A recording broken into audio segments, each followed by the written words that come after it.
Salut les amis, salut bien-aimés, très heureux de nous retrouver encore ce matin dans le cadre de notre partage quotidien, un jour un verset.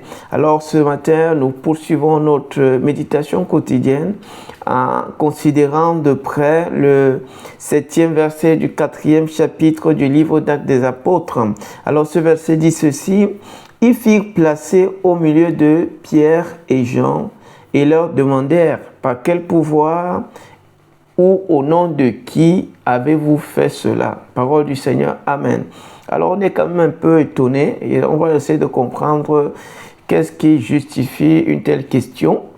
Qu'est-ce qui explique déjà l'arrestation de Pierre et de Jean, leur incarcération ou leur mise à garde à vue, et aussi ce tribunal, ou du moins cette audience à laquelle ils font face. C'est important de se poser un certain nombre de questions.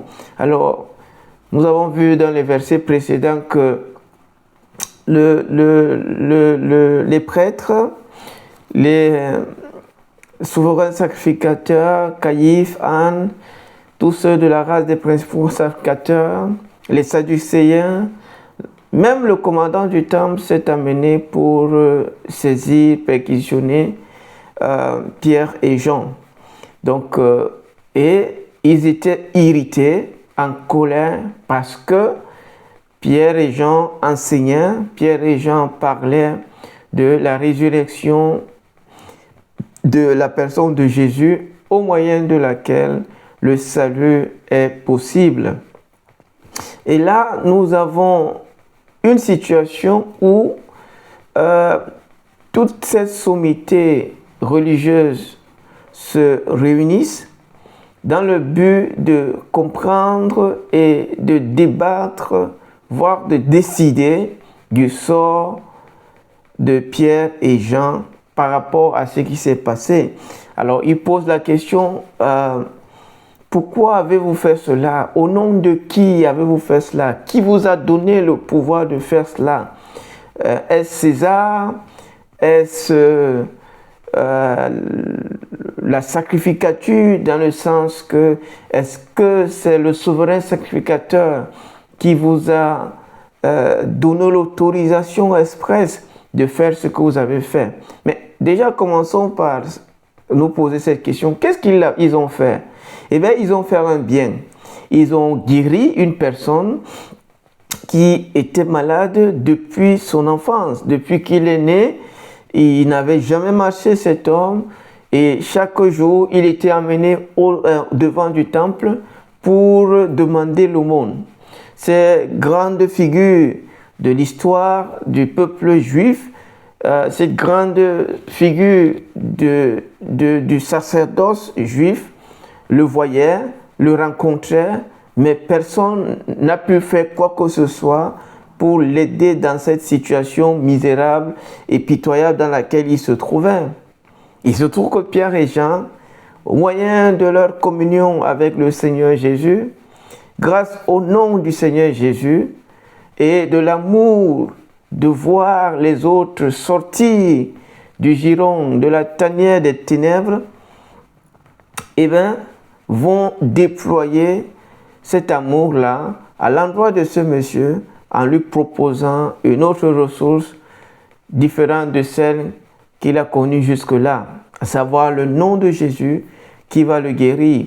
Mais quand on regarde de près à cette question que lui pose le Sanhédrin, on va dire, on peut un peu s'interroger. On est un petit peu en face d'une grosse polémique, d'un grand débat sur l'origine ou la source de l'autorité que les uns et les autres exercent. Pour avoir fait un bien, les voilà qui sont mis au banc des accusés. On veut bien se demander, est-ce que c'est mauvais de faire un bien? Est-ce que parce qu'on fait un bien, on doit s'expliquer, on doit se justifier, on doit même nous traduire en justice pour avoir fait un bien? Mais de quoi il s'agit-il véritablement? Alors, nous l'avons vu la dernière fois que cette triple force d'opposition a mis en avant une unité de sa composition, de son camp, qui était directement concerné par la circonstance, par la situation, de manière à pouvoir intimider et dissuader Pierre et Jean quant à leurs activités au nom du Seigneur Jésus. Et c'est un peu dans ce sillage-là que ce verset que nous venons de lire s'inscrit. Eux, ils ont le pouvoir, en tout cas, ils ont l'autorité, ils ont la légalité, ils ont même, du point de vue du judaïsme, une certaine légitimité. Et il est donc important de regarder un peu cette bataille. C'est pour cela que, voilà, ce matin, j'ai proposé comme titre, alors je nous propose 3, hein, mais pour regarder tout simplement l'esprit et ce qui est en jeu ici. J'aurais pu commencer par parler de la source de l'autorité du pouvoir, parce que c'est exactement de cela qu'il s'agit. La question concerne l'origine du pouvoir ou du nom qui a fait cela. Qui a fait quoi? Mais qui a guéri cet homme malade depuis sa naissance. Et donc, on peut aussi penser qu'il s'agit ici comme d'une bataille entre ce que j'appelle l'autorité légale et le pouvoir légitime ou l'autorité légitime. Laquelle des deux autorités a du poids, fait du poids, aura du poids et fera du poids? Ou encore, disons tout simplement qu'il s'agit ici de démasquer, de débusquer les œuvres de la force d'opposition. C'est important de remarquer que cette force d'opposition veut se rassurer que ce qui est en train d'être fait s'arrête. Et donc, elle met sur pied un certain nombre de stratagèmes, un certain nombre de leviers sur lesquels elle veut jouer pour parvenir à son objectif, parvenir à ses fins, à savoir éteindre ce mouvement qui naît et qui fait du bien autour dans la ville et dans la nation. Et donc, quelques pensées vite fait. La première, c'est que dans un monde où la compétition est un peu établie en une sorte de norme de la vie, le bienfait peut faire l'objet d'une terrible opposition, d'une terrible attaque. C'est-à-dire que dans un monde où on est en pleine compétition, où c'est la rivalité, où c'est la concurrence, même le bien peut être traduit en justice. Même le bien peut faire l'objet des critiques terribles, sérieuses. Et c'est ce qu'on voit un petit peu autour de nous aujourd'hui. Le bien n'est plus apprécié à sa juste valeur. Le bienfait n'est plus vu pour ce qu'il est. Il est maintenant débattu. Tout simplement parce que l'instrument qui a servi à sa matérialisation, à son opérationnalisation, n'est pas, on va dire, de l'élite dirigeante ou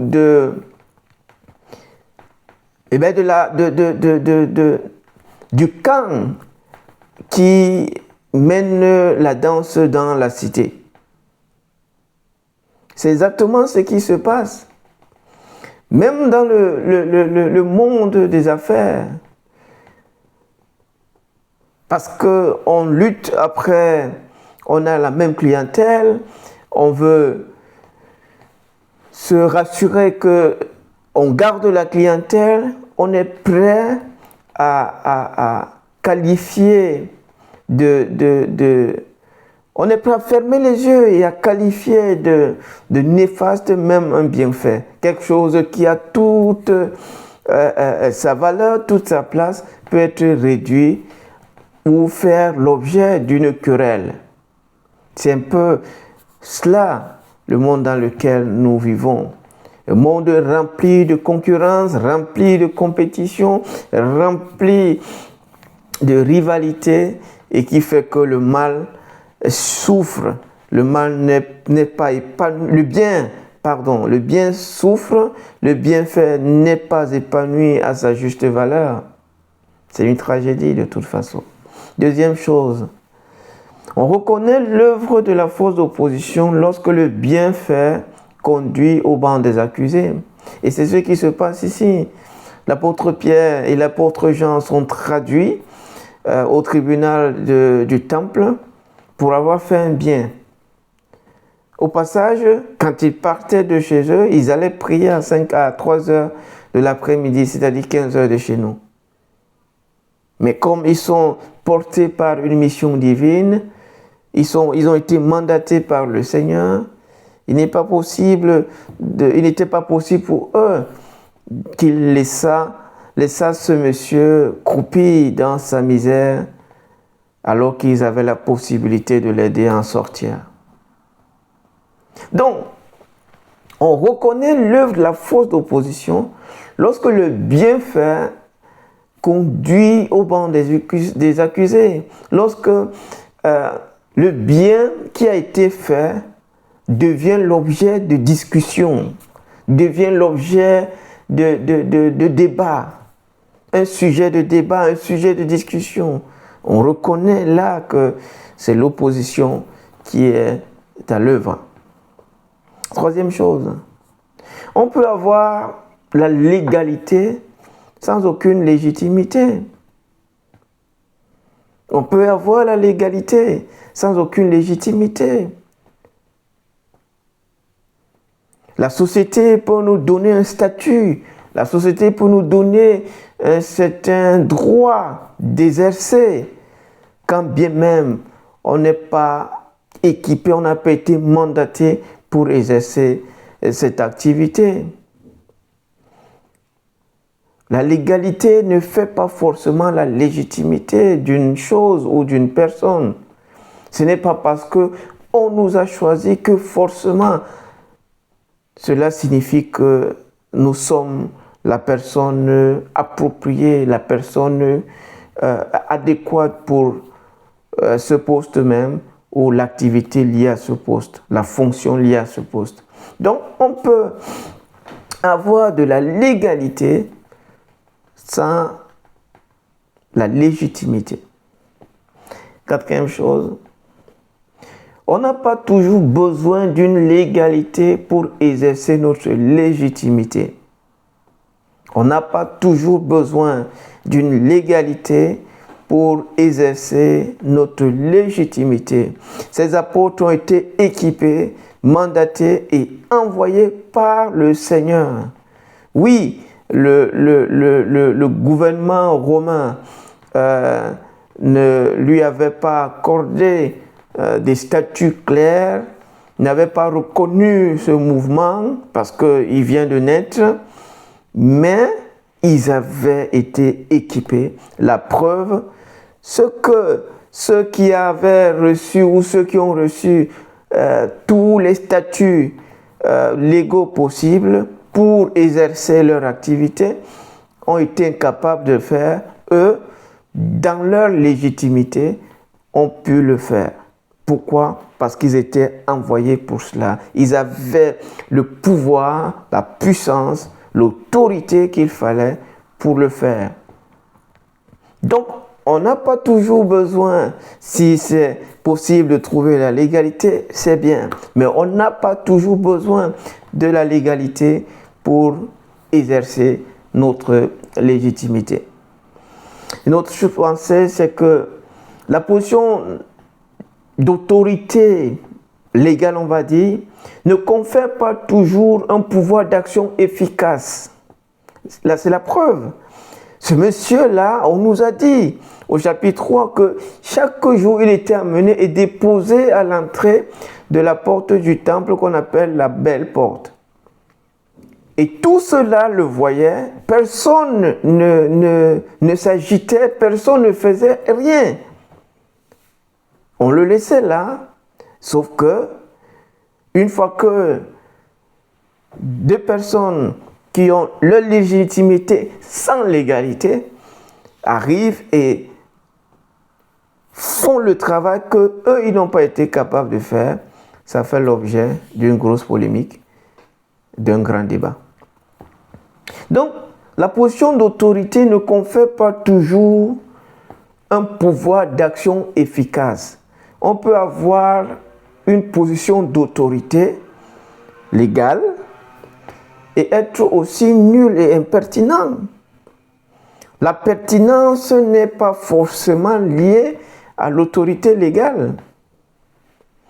La pertinence a à voir avec la légitimité. Sixième chose, la légitimité confère plus de pouvoir et de puissance que la légalité ou l'autorité légale. Pierre et Jean n'avaient pas de statut, mais ils étaient efficaces. Pourquoi? Parce qu'ils étaient légitimes dans leur travail. Dieu les avait mandatés, le Seigneur Jésus les avait envoyés. Et ils avaient, grâce à celui qui les avait envoyés, ils avaient toute l'autorité pour faire ce qu'ils ont fait. Les forces d'opposition utilisent des rhétoriques que je qualifie de vieillottes parce que ici, elles n'inventent pas la roue. Si vous vous rappelez très bien, lorsque le diable, prenant la forme du serpent, s'est présenté à Ève, eh bien, il a utilisé la même rhétorique. Il faut qu'on sache que pour démasquer, débusquer la force d'opposition à l'œuvre, il faut qu'on tienne compte de la rhétorique qu'elle utilise. Et quelle est cette rhétorique ici? Ces gens qui posent cette question, par quel pouvoir ou au nom de qui avez-vous fait cela? Ils savent bel et bien au nom de qui ils ont fait cela. Ils savent bel et bien le pouvoir, l'origine, la source de ce pouvoir qui était capable de faire cela. Étant de mauvaise foi et voulant mettre un terme à cette activité, ils posent une question pour que Pierre et Jean se sentent intimidés et doutent même de celui qui les a envoyés. Donc, le diable utilise une rhétorique stérile. Et c'est important de savoir que les forces d'opposition utilisent des rhétoriques. C'est quoi? C'est-à-dire que elles vont poser une question au sujet dont les réponses sont déjà connues. Mais juste avait pour but de faire remettre en question ceux à qui cette question est destinée, leur conviction. Donc pour dissuader Pierre et Jean, ils vont donc procéder à cette rhétorique qui est une marque de distinction du diable. Et c'est en cela qu'on reconnaît la force d'opposition à l'œuvre. Et pose une question au sujet d'une vérité connue avec pour but de provoquer une remise en question. Huitième chose, on peut être légal et inutile, mais on ne peut pas être légitime et rester stérile. On peut être légal et être inutile et être impertinent, mais il n'est pas possible d'être légitime et rester stérile et être impertinent. Ce n'est pas possible. Pierre et Jean n'avaient pas de statut, comme je le disais, mais ils sont pertinents par rapport à l'œuvre qu'ils ont à faire. Terminons par là. La source de ce pouvoir, c'est le nom de Jésus. Donc, le nom en lui-même est une autorité et un pouvoir. Il y a du pouvoir dans le nom, il y a de l'autorité dans le nom. Et c'est au nom de celui qui nous envoie que le pouvoir et l'autorité pour œuvrer, travailler découlent. Et donc, voilà un petit peu le partage de ce matin. Déjà, qu'on sache que on n'a pas toujours besoin de la légalité pour travailler, exercer, impacter notre environnement avec la parole du Seigneur, avec les valeurs du royaume, parce que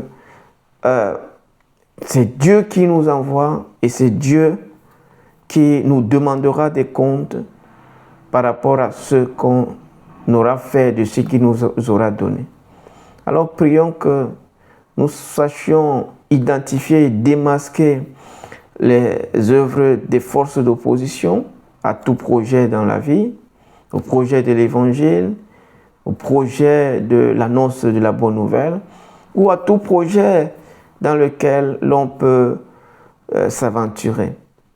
Et prions surtout que nous sachions d'où est-ce que nous tirons notre légitimité et que, connaissant celle-ci, nous ne fléchissions jamais devant l'ennemi, devant ses menaces, devant ses tentatives de dissuasion. Dieu nous bénisse et retrouvons-nous demain pour un autre partage de la parole du Seigneur. Paix dans le Seigneur.